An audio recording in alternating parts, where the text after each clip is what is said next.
सब लोग, मैं हरी कृष्णा हूँ। इस वीडियो में मैं चाबुक की पेड़ की खेती के बारे में बताना जा रहा हूँ। मेथी फसल से बुआई से लेकर सब कुछ बताऊंगा, इसलिए इस वीडियो को न छोड़े और अंत तक देखें। इससे पहले अगर आप इस चैनल को सब्सक्राइब नहीं किया है तो कृपया सब्सक्राइब करें। तो चलो शुरू हो जाओ। चाबुक पड़ोस से भारत लाई गई एक पेड़ की फसल है। फसल भारत में पहली बार 1668 में कारवार जिले में औपनिवेशिक शासकों द्वारा पोष की गई है। चाबुक के पेड़ प्राकृतिक रूप से अंडमान द्वीप समूह, बांग्लादेश और बर्मा की तटों पर पाए जाते हैं।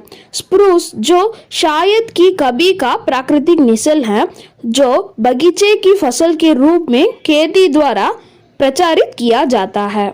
चाबुक एक शंकुधारी वृक्ष है जिसमें तेजी से बढ़ते सदाबहार सुंदरता होती है। पेड़ लंबा और गोल आकार का होता है। प्रकृति में शायद की कभी शाखा प्रकृति रूप से उगने वाले इस पेड़ के नीचे घास की छोटी छोटी जांडियां की उगती हैं। 40 मीटर लंबा और 5 मीटर चौड़ा तक एक पेड़ है। अल्पजीवी वृक्ष की आयु 50 वर्ष होती है। खराब रोशनी की स्थिति में भी 25 साल तक बढ़ता है। पेड़ साल में 2 बार फरवरी से अप्रैल, सितंबर और अक्टूबर के महीनों में खिलता है। उसकी फलियों जून और दिसंबर में पाई जाती हैं। फूल और फलने के समय स्थान के आधार पर भिन्न होता है। चाबुक की खेती के लिए तापमान। तटीय क्षेत्रों में अधिकतम तापमान 47 डिग्री सेल्सियस है, जहां चाबुक की खेती अच्छी जाती है और अच्छी गुणवत्ता होती है। गैर तटीय अंतर्देशीय क्षेत्रों में अधिकतम तापमान के साथ बढ़ता है, लेकिन इसकी ग्रोथ ज़्यादा नहीं होता है। वर्षा दक्षिण पश्चिम और उत्तर पूर्वी मानसून में चाबुक अच्छी तरह से बढ़ता है। प्रायद्वीपीय भारत में 900 से 3800 मिलीमीटर वर्षा होती है। कम वर्षा वाले क्षेत्रों में इस वृक्ष की वृद्धि कम होती है।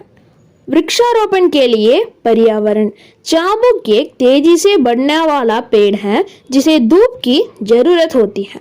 पेड़ मिट्टी की नमी, आग और ठंड के लिए अति संवेदनशील है। इस पेड़ की वृद्धि के लिए अत्यधिक पानी देना आवश्यक है।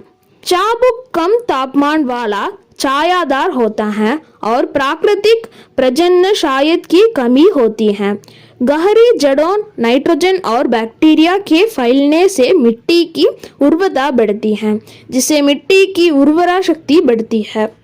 विधि चाबुक की बुवाई के लिए उपयुक्त नहीं है, क्योंकि चाबुक की बीज बहुत छोटे होती हैं और बारिश, सूखे और कीड़े के हमले के लिए अति संवेदनशील होती है। चाबुक प्रजनन की एकमात्र विश्वसनीय तरीका नर्सरी में उगाए गए पौधे को 1 से 4 महीने तक प्रचारित करना है। नर्सरी तकनीक। स्थान उस भूमि के निकट होना चाहिए जहां नर्सरी लगाई जाएगी। जिस स्थान का चयन किया जाता है वह सादा, रेतीली और अच्छी तरह से पानी वाला होना चाहिए। भूमि चयन खेती योग्य भूमि में सभी प्रकार की पौधों और लताओं को हटा देना चाहिए। जमीन की कुछ हद तक जुताई कर देनी चाहिए। बिस्तरों की संरचना। पलंग उत्तर से दक्षिण की ओर होना चाहिए। बिस्तरों के आकार 10 मीटर इंटू 1 मीटर है। प्रत्येक बिस्तर के लिए 50 बिस्तरों के बीच 2 मीटर की दूरी के साथ दूरी बनाना आवश्यक है। इस विधि का उपयोग पहली और दूसरी परतों को स्थापित करने के लिए जाना चाहिए।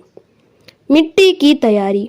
क्यारियों की स्थापना के बाद क्यारियों में 30 सेंटीमीटर की गहराई तक मिट्टी की खुदाई की भी जानी चाहिए। मिट्टी की रेत, ज्वारी और हरी खाद के साथ निषेचित किया जाना चाहिए। बिस्तरों के निर्माण। रेतीली दोमट क्षेत्र में खोदी गई मिट्टी की लवण मात्रा में खेत की खाद के साथ मिलाकर गड्ढे में डाल देना चाहिए। नर्सरी जमीन के साथ समतल या कम से कम 5 सेंटीमीटर होनी चाहिए।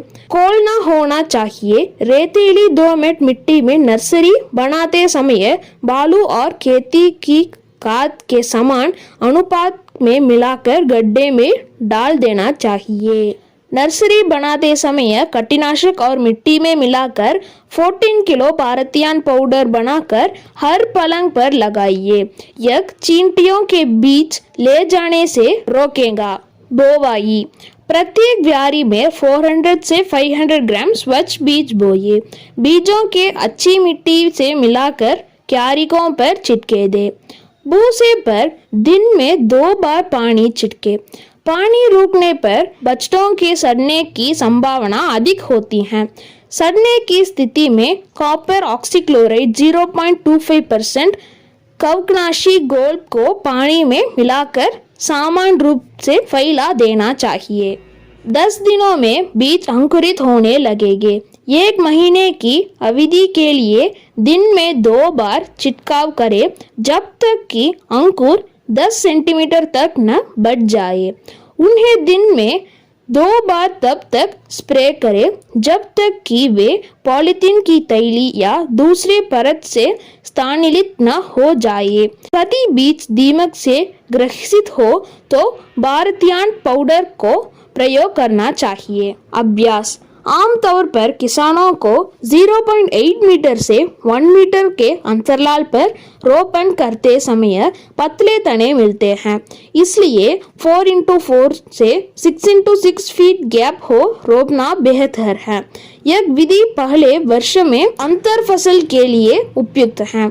इस जगह के इस्तेमाल ज्यादा से ज्यादा पेड़ों के अच्छी तरह से विकसित करने के लिए भी किया जाएगा। प्रारंभिक अवस्था में पेड़ की परिधि बढ़ने की संभावना है। अच्छी बारिश के मौसम में पॉलीथीन बैग में पॉलीथीन रेतीली मिट्टी में पॉलीथीन बैग के आकार की गहराई और चौड़ाई में लगाया जा सकता है।